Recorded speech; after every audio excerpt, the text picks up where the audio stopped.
হাসিনা যে সমস্ত আকাম করে গেছেন 100টা ফাঁসি হওয়া উচিত, 100 বার। বিএনপি না থাকলে আপনার অস্তিত্ব থাকতো না।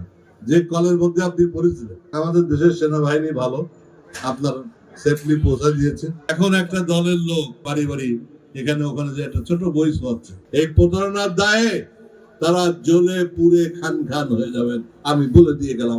এখন একটা দলের লোক আমাদের মেয়েদের কাছে যে বাড়ি বাড়ি এখানে ওখানে যে একটা ছোট বই শোয়াচ্ছে, বইটা কি আমি জানি না, কোরআনও হতে পারে, ছোট অন্য কাগজও হতে পারে, আমার ধারণা নাই।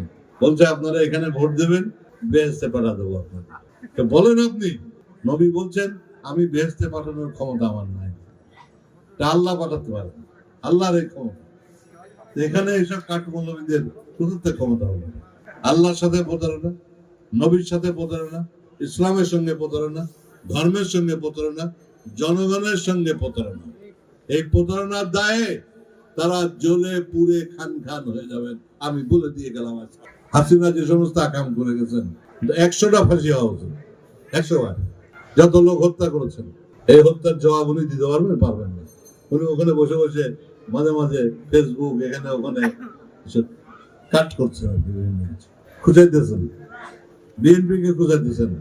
আরে বিএনপি ছিল বলে তো এই দল এখনো টিকে আছে, এই দেশ এখনো টিকে আছে। বিএনপি না থাকলেও আপনিও বাঁচিয়ে আছেন, বিএনপি না থাকলে আপনার অস্তিত্ব থাকতো না। যে কলের মধ্যে আপনি পড়েছিলেন, যাক আমাদের দেশের সেনাবাহিনী ভালো, আপনার সেফলি পৌঁছা দিয়েছে। আমি মনে করি যে এটা সেনাবাহিনী ভালো কাজ করেছে, আপনার মতো লোককে পরিস্থিতি দেশের লোককে বাঁচাচ্ছে। হাসিনার সাজা হবে, কেউ ঠেকাতে পারবে না। আওয়ামী লীগের অন্য নেতারা যারা আছেন, আকাম করেছেন, যারা বিভিন্ন জায়গায় খুন খারাপি করেছেন, তাদের কোনো খাতের নাই, ইনশাল্লাহ বিচার হবে। আমি শুধু একটা কথা বলতে চাই আপনাদের এখানে আজকে, সেটা হলো আগামী 12ই ফেব্রুয়ারি জাতীয় সংসদের নির্বাচন। এই নির্বাচনে আমাকে বেগম খালেদা জিয়া নিজে নমিনেশন দিয়েছে।